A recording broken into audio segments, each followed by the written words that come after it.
Have I not commanded you? Be strong and courageous. Do not be afraid.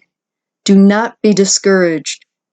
For the Lord your God will be with you wherever you go. That's in Joshua 1:9.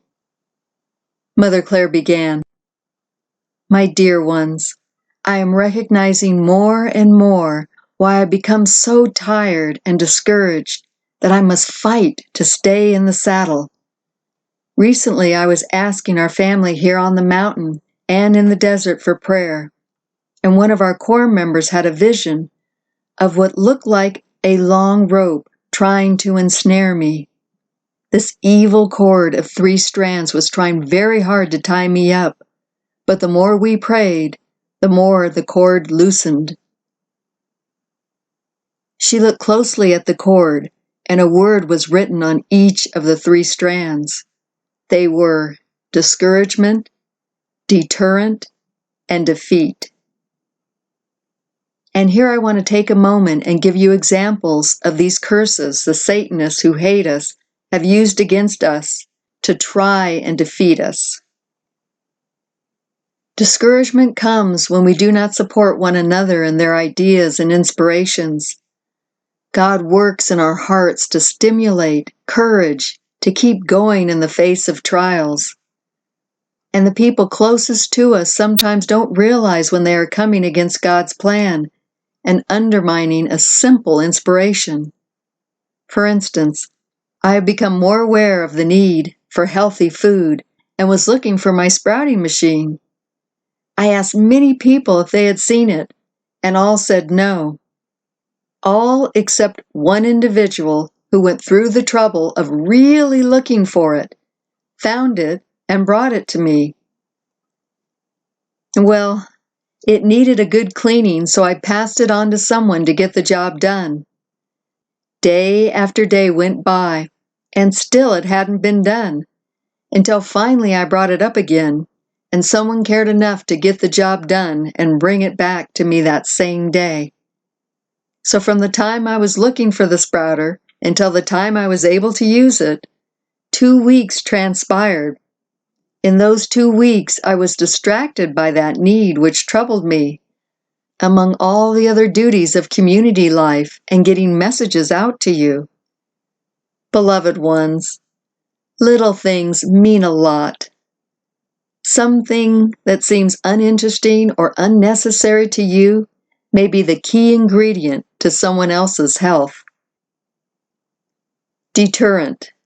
An example of a deterrent is most often characterized by, I don't know where it is, or that's been lost for a long time, or things have been moved to a different location, or I don't remember that. Every one of those statements are deterrents to stop the flow of productivity. What would be the right way to say it? Can you please tell me where it is, or where it was the last time you saw it? Look there. Or would you please speak to the person in charge of that and work with them to find it? So instead, dear family, let's keep the flow moving forward. Instead of I don't know where it is, say, can you tell me where it is? Instead of that's been lost for a long time, say, I'll go look for it. Defeat is to win a victory over another, to prevent the success of something, to thwart and frustrate the plan. And that is exactly what the enemy does to us. They work very hard to knock us off course and throw up roadblocks to forestall our efforts and God's holy plan for each of us. Jesus began speaking. Satan is the master of sabotage. Beware and watchful, my people, of evil fighting against the good works you do for me. Do not fall victim to his trickery, and do not let this darkness shake your faith in your God. This is the devil's aim. He is a very proficient liar and is highly skilled in the art of deception. He will send you demons and evil spirits to layer you with discouragement and distractions, so that you will subscribe to his lies and fall into sin, the flesh, and weakness. Satan wants you to carry out his desires, to see that truth has no merit.